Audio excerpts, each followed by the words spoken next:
கேளம்பாக்கத்தில் தனியார் மருத்துவமனை நிர்வாகம் அலட்சியத்தால் பல்வேறு நோயாளிகள் தொடர் பாதிப்பு. திருப்போரூர் சட்டமன்ற உறுப்பினர் சரமாரியா கேள்வி.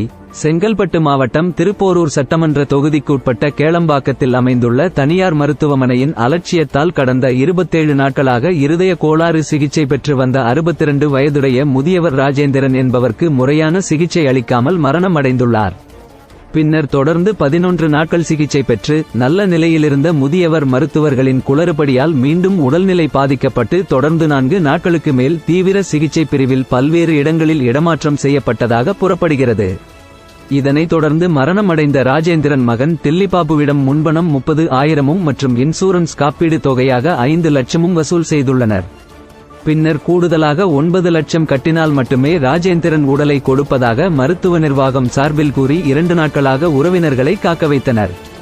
இதனை பொருட்படுத்த முடியாமல் ஆவேசம் அடைந்த உறவினர்கள் தனியார் மருத்துவமனை முன்பு 100க்கும் மேற்பட்டோர் முற்றுகை போராட்டத்தில் ஈடுபட்டதால் பரபரப்பு நிலவியது. பின்னர் விடுதலை சிறுத்தைகள் கட்சியின் நிர்வாகிகள், பொதுமக்கள் என 100க்கும் மேற்பட்டோர் கூடி மரணமடைந்த ராஜேந்திரன் முதியவருக்காக நியாயம் கேட்டனர். இதனைத் தொடர்ந்து தகவல் அறிந்த திருப்போரூர் சட்டமன்ற உறுப்பினர் எஸ். பாலாஜி செட்டிநாடு தனியார் மருத்துவமனைக்கு நேரில் வந்து ஆய்வு செய்தனர்.